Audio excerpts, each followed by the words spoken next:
هنعمل مع بعض النهاردة أحلى وأطعم رقاق ممكن تدوقوه، زي ما بيقول الكتاب بالظبط. الرقاق بتاع أمهاتنا الحلو ده، اللي متظبط واللي معمول على أصوله. هنعمله بطريقة سهلة. هو أساسا من الأكلات السريعة اللي ما بتاخدش وقت في تحضيرها. وهنشوف كمان التسوية المظبوطة اللي هتطلع معانا الرقاق مقرمش من بره وهش وطري من جوه، وطعمه أكتر من رائع. يلا بينا نبتدي في عمايله على طول. بس لو أول مرة تشوفوني، أنا جيهان عزب. إذا عجبكم الفيديو تنسوش تعملوا له لايك وشير. أول حاجة هنعملها هنعصج اللحمة المفرومة. هننزل بيها في طاسة سخنة. هنفردها بس في الطاسة الأول ومش هنقلبها لحد ما نلاقي لونها بدأ يغير من تحت كده. نقلبها بقى على الناحية التانية ونسيبها لحد ما تبقى كلها لون واحد، ونقلبها بقى تتشوح مع بعضها شوية على نار هادية. وبعدين هنضيف عليها البصل وهنتبلها بملح وفلفل. مش هنحط أي توابل تاني. اللي حابب بقى يحط رشة من جوز الطيب أو أي توابل بهارات مثلا أو أي حاجة زي ما تحبوا. هنشوحها بقى مع البصل شوية، البصل بس لونه يغير. وبهرسة البطاطس أو شوكة هنحاول ننعمها شوية عشان ما يبقاش فيها أي كتل. هنهدي بقى النار عليها ونسيبها تكمل سواها. وكده خلاص بقت جاهزة معانا. نبتدي بقى نجهز الصينية بتاعتنا. هنجيب الرقاق اللي هنستعمله. انا هستعمل الرقاق الحلو ده. ممكن طبعا تستعملوا الرقاق الآلي او اي نوع موجود عندكم. وهنجيب بقى الشوربة وعايزينها تكون سخنة وفيها ملح وفلفل وحبهان. عايزين طعمها يكون مظبوط. كل ما كانت الشوربة حلوة ومتظبطة، كل ما هيطلع معاكم الرقاق طعمه حلو قوي. لو الشوربة مش دسمة، حطوا فيها معلقة او اتنين من السمنة يظبطوا الطعم. وعلى الشوربة هنحط بقى نص كوباية من الكريمة، بتديله طعم حلو قوي. لكن عادي طبعا لو مش متوفرة هنحط بس نص كوباية من الحليب. ومعلقة صغيرة مليانة من البيكنج باودر. وخلاص كده هنقلب بقى كله مع بعضه والشوربة بقت جاهزة. وهنحتاج معلقتين كبار من السمنة تكون سايحة. وصينية مناسبة على قد مقاس الورق. هندهنها بالسمنة كويس قوي من القعدة ومن الجوانب. صينية الرقاق هتاخد معانا من 6 ل7 ورقات، مش أكتر من كده. مش عايزين نزود قوي عشان ما تبقاش سميكة. هناخد أول ورقة ونبلها خفيف بالشوربة، ومن ناحية واحدة، مش هنبل الناحيتين. ونحطها في الصينية. عايزين الناحية الناشفة اللي ما بليناهاش هي اللي تبقى في قاعدة الصينية عشان ما تلزقش واحنا بنسويها. وبفرشة بقى نمسح وش الورقة كده بالسمنة كويس. وهنجيب الورقة التانية ونبلها خلاص بقى من الناحيتين عادي. هي أول ورقة بس اللي اتبلت من ناحية واحدة. وهنحطها في الصينية. ورق الجلاش لما بنحطه في الصينية بيبقى لسه ماسك نفسه شوية، لكن ثواني وهنلاقيه طري ونقدر بقى نظبطه ونفرده في الصينية كويس. وكل ورقة هنحطها هندهن برضو وشها بالسمنة. هنكمل ال3 أو 4 ورقات اللي هنحطهم بنفس الطريقة. أنا حطيت 4 ورقات من تحت و3 من فوق.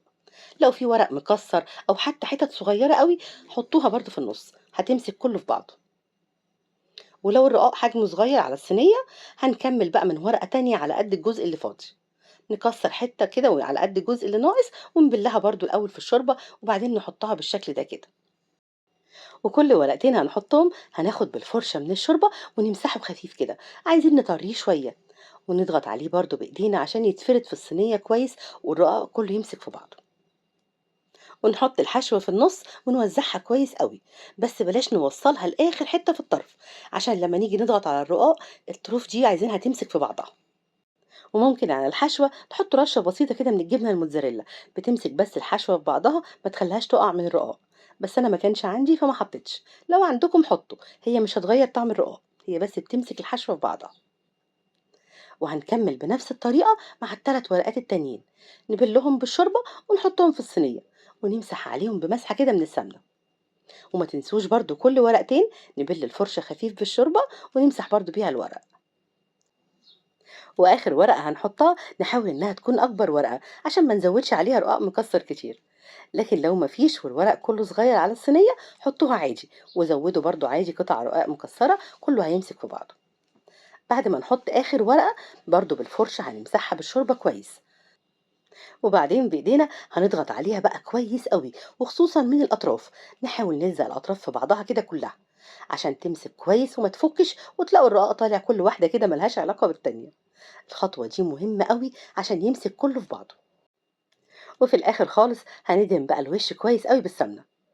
وكده خلاص بقت جاهزة على التسوية. عندكم بقى طريقتين للتسوية: في الفرن أو على عين البوتاجاز من فوق، ودي اللي أنا بفضلها. لو هتسووها على البوتاجاز هنحط الصينية على نار هادية، وبالراحة كده نلف الصينية كل شوية عشان تستوي من كل ناحية. أو تريحوا نفسكم وتجيبوا بقى حامل من حوامل البوتاجاز ونحطه على العين، عشان النار تبقى بعيدة عن الصينية وتبقى عالية وتتوزع كويس. في الحالة دي بقى أنا بهدي النار واسيبها تستوي مع نفسها، مش محتاجة إن أفضل ألف فيها كل شوية.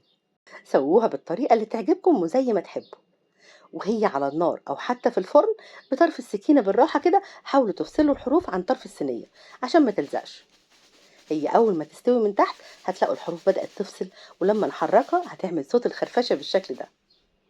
نقلبها بقى ونشوفها اتحمرت وخدت اللون الحلو ده ولا لسه محتاجة تستنى تاني. هي كده خلاص متحمرة كويس وواخدة لون دهبي حلو قوي، مش محتاجة تتحمر تاني. بصوا بقى من الجوانب هي لازقة في بعضها كده كلها ازاي، وماسكة نفسها، مش مفصولة عن بعض. نمسح بقى الصينية بالسمنة ونرجع نحطها تاني في الصينية، ونكمل سواها على الناحية التانية. وفي المرة دي هي ما بتاخدش وقت كتير، بتستوي على طول. لو هتسووها في الفرن هندخلها على درجة حرارة متوسطة ونسيبها لحد ما تستوي كويس وتاخد لون دهبي حلو من كل ناحية. لو اتحمرت من تحت والجوانب والوش لسه، ممكن نفتح عليها الشواية لحد ما تاخد اللون الدهبي الحلو ده. بصوا بقى الجمال ده، مقرمشة من بره ازاي، صوت القرمشة طبعا باين في التقطيع اهو لوحده، ومن جوه هشة وطرية، ما شاء الله ريحتها وطعمها خطير. لو عايزينها طرية من على الوش، أول ما تستوي رشة شوربة خفيفة كده وغطوها، هتبقى طرية وحلوة قوي. جربوها هتعجبكم جدا، وبألف هنا على قلوبكم مقدما، وأشوفكم على خير.